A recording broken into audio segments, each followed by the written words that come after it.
दुनिया की सबसे बड़ी एनर्जी कंपनीज को चलाना कोई आम बात नहीं है।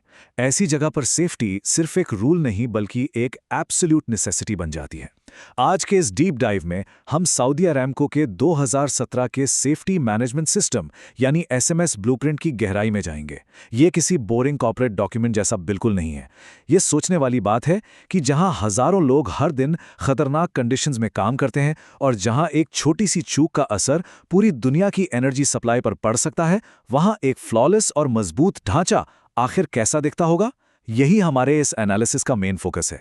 तो एक वर्ल्ड क्लास सेफ्टी ऑपरेशन का स्केल और उसकी कॉम्प्लेक्सिटी कितनी मैसिव होती है, इसकी शुरुआत इस इमेज से होती है। यहाँ 11 हिस्सों वाला एक बेहद कलरफुल चक्र है जो परफेक्टली विजुलाइज करता है कि सेफ्टी कोई चेकबॉक्स एक्टिविटी नहीं है बल्कि एक लगातार चलने वाली प्रोसेस है।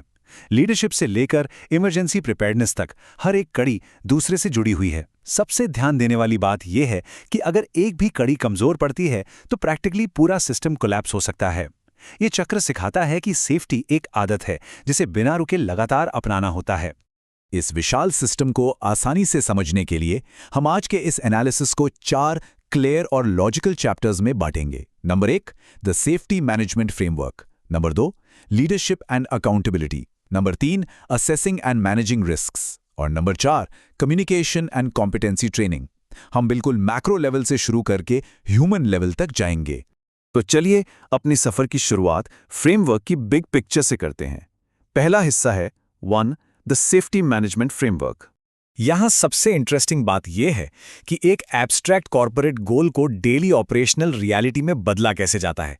ये टॉप डाउन ब्लूप्रिंट क्लियर करता है कि सेफ्टी सिर्फ ग्राउंड पर काम करने वाले वर्कर की सिरदर्दी नहीं है, बल्कि इसकी शुरुआत मैनेजमेंट के सबसे ऊंचे लेवल से होती है। ये कोई अलग से थोपा गया नियम या साल में एक बार होने वाला इवेंट नहीं है। इसे ऑर्गेनाइजेशन के हर लेयर में डीपली इंटीग्रेट किया गया है ताकि नया एम्प्लॉय हो या एक्सपीरियंस मैनेजर, सेफ्टी उनके दैनिक निर्णयों का एक नेचुरल हिस्सा बन जाए।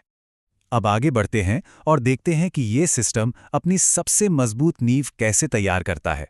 हमारा दूसरा हिस्सा है 2, लीडरशिप एंड अकाउंटेबिलिटी। यहां इस कॉर्पोरेट समीकरण या कॉर्पोरेट इक्वेशन को समझना बेहद जरूरी है। असल दुनिया में जब प्रोडक्शन और प्रॉफिट बढ़ाने का दबाव होता है, तभी सेफ्टी पर कॉम्प्रोमाइज होने का सबसे ज्यादा डर होता है। स्रोत सामग्री में बहुत स्पष्ट रूप से बताया गया है कि सिस्टम को फेल होने से बचाने के लिए सेफ्टी को ongoing operations, productivity, finance, human resources और क्वालिटी के बिल्कुल बराबर अहमियत देनी ही होगी। ये इतना आसान नहीं है, लेकिन इस बैलेंस के बिना अच्छे से अच्छे नियम भी असली दुनिया के भारी प्रेशर में टूट जाते हैं। और ये लीडरशिप की प्रतिबद्धता सिर्फ हवा में नहीं होती, इसे इन स्पेसिफिक प्रबंधन प्रक्रियाओं के जरिए एक्चुअली मेजर किया जाता है। यहां इन प्रोसेसेस को P1.01 से लेकर P1.04 तक के अल्फा न्यूमेरिक कोड्स में बटा गया है। इन कोड्स का एक खास मकसद है, ये किसी भी तरह के कंफ्यूजन या अस्पष्टता को जड़ से खत्म कर देते हैं। ये अब सिर्फ सुरक्षित रहने का खोखला वादा नहीं बचा है, बल्कि एक रिजिडली मेजरेबल मैट्रिक बन गया है। इस तरह की प्रोसेस ड्रिवन टेक्निक्स सुनिश्चित करती हैं कि मैनेजर, कर्मचारी और कॉन्ट्रैक्टर सभी एक ही पेज पर रहें और एक ही दिशा में काम करें। बोर्डरूम से बाहर निकलकर अब जरा ग्राउंड ऑपरेशंस की तरफ चलते हैं, जहां हम ऑर्गेनाइजेशन की सेफ्टी शील्ड पर पहुंचते हैं। तीसरा हिस्सा है 3, assessing and managing risks. Risk assessment सिर्फ एक पैसिव कागजी चेकलिस्ट नहीं होती जिसे बस फॉर्मेलिटी के लिए भर दिया जाए, बल्कि ये एसेट्स और ह्यूमन लाइफ की रक्षा के लिए एक बेहद एक्टिव और लगातार चलने वाला मिशन है। आसान शब्दों में, किसी भयंकर दुर्घटना के होने से पहले ही खतरे को भांप लेना। वर्कप्लेस की हर उस चीज की बारीकी से जांच की जाती है जो किसी इंसान या इक्विपमेंट को थोड़ा सा भी नुकसान पहुंचा सकती है। एक छोटी सी अनदेखी को तबाही बनने से रोकने का यही एक तरीका है। ये सिस्टम इस वाइटल मिशन को फॉर्मली 2 चीज़ों में ऑपरेशनल प्रोसेसेस में डिवाइड करता है। पहला है क्वालिटेटिव रिस्क असेसमेंट, जिसे हम अवलोकन या ऑब्जर्वेशन कह सकते हैं। जैसे कोई एक्सपीरियंस्ड वर्कर किसी मशीन से आती अजीब आवाज़ सुनकर खतरा पहचान ले।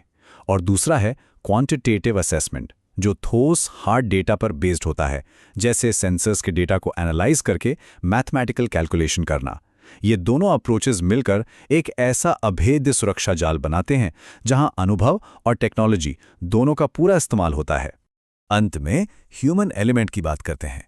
इसके लिए हम एलिमेंट्स 3 और 4 को मिलाकर समझेंगे कि ग्राउंड पर नॉलेज का फ्लो कैसे होता है। चौथा हिस्सा 4 point communication and competency training. संचार यानी कम्युनिकेशन यहाँ प्रैक्टिकली सबसे क्रूशियल चीज बन जाती है। अगर टू वे कम्युनिकेशन नहीं है तो पिछले सारे रिस्क असेसमेंट्स बेअसर हैं।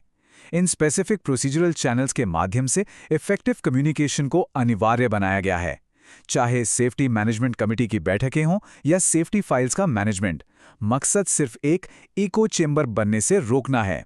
एक छोटी सी जरूरी जानकारी का वक्त पर ग्राउंड लेवल से टॉप लेवल और टॉप से ग्राउंड तक पहुंचना ही किसी बड़ी दुर्घटना को टालने की सबसे बड़ी कुंजी है। अगर हम इस टेबल पर नजर डालें तो हर दिन की ऑपरेशनल वास्तविकता एकदम क्लीनली सामने आती है। शुरुआत होती है फील्ड में खतरे की पहचान करने से, जैसे हैज़ॉप स्टडीज। उसके बाद इन खतरों पर सेफ्टी मैनेजमेंट कमेटी मीटिंग्स और बुलेटिन बोर्ड्स के जरिए चर्चा होती है, और आखिर में वर्कर्स को सेफ्टी ओरिएंटेशन और रीसर्टिफिकेशंस जैसी ट्रेनिंग दी जाती है। ये डिस्टिंग्विश करना बेहद क्लियर है कि फील्ड के हैजर्ड आइडेंटिफिकेशन टास्क्स, ब्रॉडकास्ट करने के मेथड्स और इंडिविजुअल ट्रेनिंग रिक्वायरमेंट्स आपस में कितनी गहराई से जुड़े हुए हैं।